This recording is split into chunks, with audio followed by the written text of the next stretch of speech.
Hello everyone, अस्सलाम वालेकुम। Welcome back to new video. तो बेसिकली आज का जो हमारा टॉपिक है वो है स्टीरियो आइसोमेरिज्म। तो स्टीरियो आइसोमेरिज्म क्या होता है? हमारे पास ऐसे आइसोमर्स होते हैं जो कंपोजिशन में तो सेम होते हैं, यानी कि उनके सेम पार्ट्स होते हैं, लेकिन जो उनकी ओरिएंटेशन आती है स्पेस के अंदर, यानी कि जो 3D अरेंजमेंट्स होती हैं वो उनकी थोड़ी सी डिफरेंट होती हैं। इसको इस तरह भी डिफाइन कर सकते हैं: isomer that have same structure formula और same structure but different spatial configuration, यानी कि जो उनकी अरेंजमेंट होती है स्पेस के अंदर वो थोड़ी सी डिफरेंट होती है। और जो वो 3D अरेंजमेंट या जो 3D स्ट्रक्चर्स होती हैं उनको हम कॉन्फ़िगरेशन भी कहते हैं।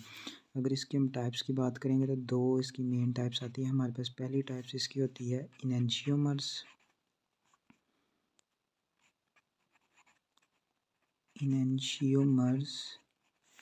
and the second type is diastereom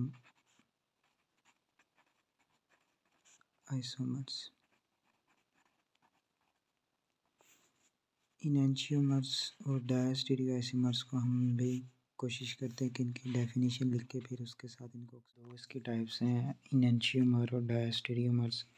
तो इनैंशियोमर जो हमारे पास होते हैं वो मिरर इमेजेस होते हैं। जिस तरह हमारे दो हाथ हैं, एक राइट हैंड और एक लेफ्ट हैंड, ये दोनों एक दूसरे के ऊपर हमारे पास सुपर इम्पोजिबल नहीं होते, लेकिन मिरर इमेज ज़रूर होते हैं।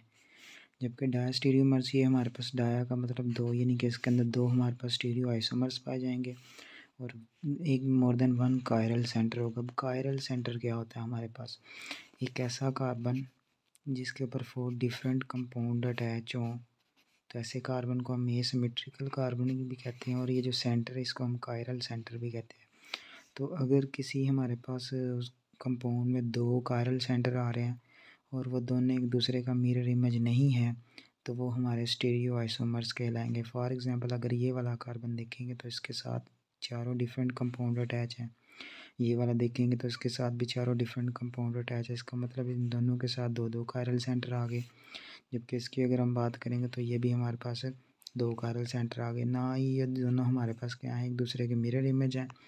तो और ये हमारे पास दो स्टीरियो आइसोमर्स आ रहे हैं, यानी कि more than one chiral centre है, तो इसी वजह से हम इसे डायस्टीरियो की जो मेन हमारे पास एनालिसिस होता है स्टीरियो आइसोमेरिज्म का, वो हमारे पास कन्फर्मेशनल आइसोमर्स यहाँ एनालिसिस होता है।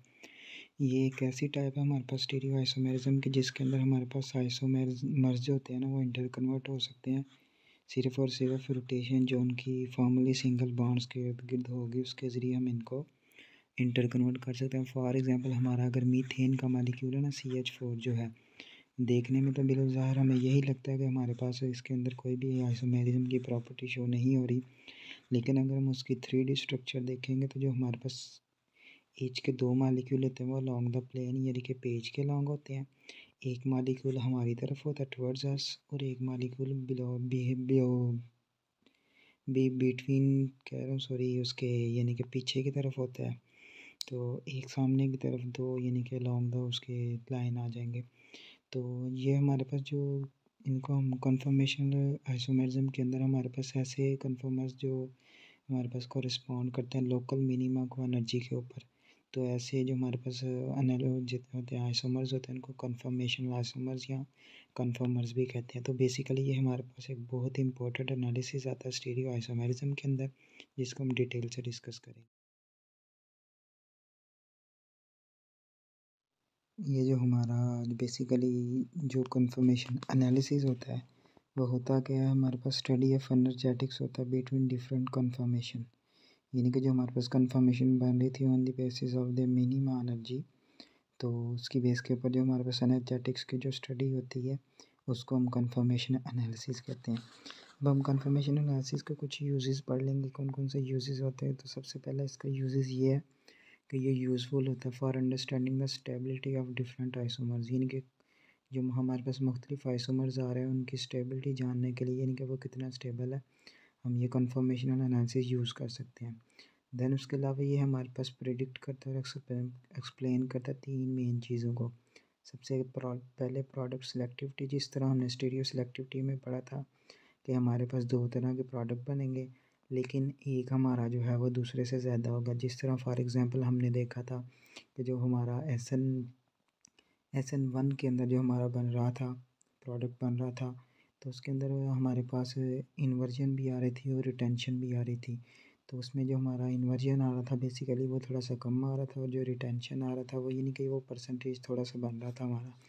देन उसके अलावा मैकेनिज़्म यानी कि किस तरह हमारे पास प्रोडक्ट बन रहा है, और देन भी उसके बाद हमारा रेट ऑफ रिएक्शन यानी कि कितनी जल्दी हमारा जो रिएक्टेंट है वो प्रोडक्ट में चेंज हो रहा है।